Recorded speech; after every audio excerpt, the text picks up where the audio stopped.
Et un de ses articles de 1829, si je me souviens bien, développe le thème, je cite, « Les Turcs aussi sont des hommes ». C'est gentil. Oui, non, mais ce qu'il veut dire par là, c'est que les Turcs ottomans ont des droits comme les autres, et que, en particulier, va être très hostile au séparatisme grec, pour plusieurs raisons, parce qu'on dit, on nous invoque la résurrection de la Grèce antique, mais qu'est-ce que c'est que cette histoire? C'était il y a 2000 ans, la Grèce antique. Est-ce que vous pensez qu'on va pouvoir faire ressusciter les hommes d'il y a 2000 ans? Et même si c'est possible, croyez-vous qu'on va reconstituer la géographie de l'Antiquité? Mais tu sais que c'est un vœu de beaucoup de Grecs, ça, même aujourd'hui, hein. Ah oui, bah, nous en Euh, avions parlé dans l'émission sur Chypre, hein, voilà, c'est voilà. ça. Mais déjà, on voit Alexandre Black s'inscrire complètement en faux contre ces idées farfelues qui créent une injustice envers les Turcs. Nous avions parlé des crimes des insurgés, donc C'est vrai. encore une fois, je n'y reviens pas, avec l'épouvantable sadisme qui est décrit par les Philhellènes eux-mêmes qui s'étaient engagés militairement auprès des insurgés grecs. Alors, pour Alexandre Black, oui, certes, l'Empire ottoman est en retard, dans le contexte du début du XIXe siècle, mais c'est un retard qui peut tout à fait se rattraper.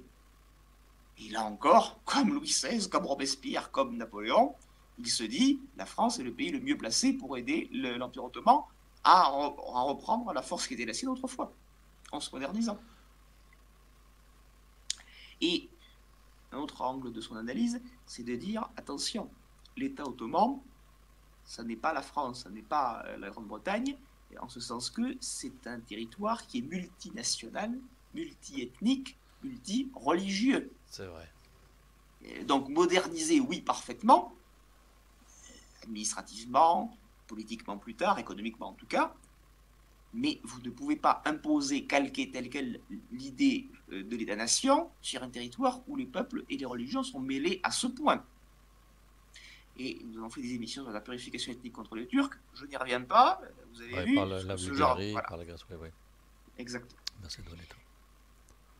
Et très logiquement, Alexandre Black va beaucoup aimer les réformes de Mahmoud II dont nous avions déjà parlé, surtout à partir de la destruction des janissaires, qui étaient, selon lui, et c'est assez juste, les principaux oppresseurs dans l'État ottoman.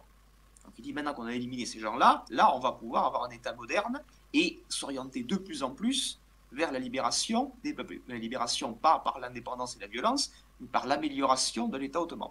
Et c'est en fait c'est un précurseur, il va mourir, je le répète, en 1836, il ne verra pas les Tanzimat, il verra encore moins le règne d'Abdülhamid ou les jeunes Turcs, mais c'est un des précurseurs de l'ottomanisme. Cette idée, créant une nation ottomane par l'égalité et par la modernisation de l'État. Alors j'aimerais juste rappeler un petit peu à toutes les personnes qui nous écoutent que la Mhm. Turquie, jusqu'en 1923, c'était donc l'Empire ottoman. On avait un empire, mais on n'avait pas de pays, on n'avait pas de délimitation. Il n'y avait pas d'État-nation Et voilà, il n'y turc, avait pas d'État-nation turc. Effectivement, il y avait un pouvoir, il y avait donc l'empire, mais pas d'État-nation, comme tu dis. c'est ça. Et juste pour en finir avec lui, c'est une lettre à l'ambassadeur de France en 1829 ou 1830, où il dit que ce traité qui a créé une Grèce indépendante doit être attribué, je cite, à la violence de l'opinion publique européenne contre les Turcs, et cette violence est due à l'ignorance la plus complète des hommes et des choses de ce pays. Après, il avait tellement raison.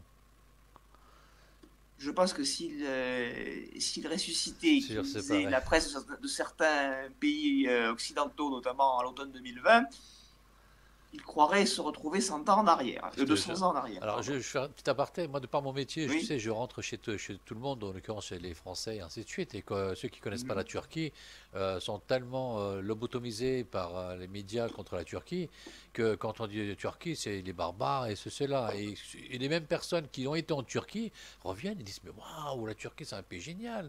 C'est pourquoi est-ce qu'on en tape autant sur la Turquie? Donc, il y a 100 ans de ça, il résume exactement le fait d'aujourd'hui, comme on vient de le dire. Oui, et justement, tu m'offres une transition parce que, toujours dans cette lettre, il dit que malgré tout, au cours des derniers mois, l'opinion publique dans les pays occidentaux, et notamment la France, commence à évoluer dans le bon sens. Il revendique une part de responsabilité, une part modeste, mais une part réelle, il a d'ailleurs raison. Et il y a une autre raison à cela, c'est qu'en 1830, la Russie écrase les Polonais. Ouais. Or, les milieux philhellènes, qui avaient tellement soutenu les Grecs au cours de la décennie précédente, soutiennent presque tous les Polonaises aussi. Et comme ce sont malgré tout des intellectuels, ils se rendent parfaitement compte que l'allié numéro un des séparatistes grecs, c'était quand même la Russie. Ouais. Et quelqu'un comme Victor Hugo, qui a commis des vers que je ne citerai pas à l'époque de la guerre d'indépendance grecque, à partir de 1830, va évoluer. Non pas certes vers la turcophilie, mais en se disant, les Turcs ont quand même des qualités. J'y étais durement dans les années 1820, j'en ai beaucoup rajouté, et puis surtout, j'ai raté le véritable ennemi du libéralisme politique, qui est l'impérialisme russe.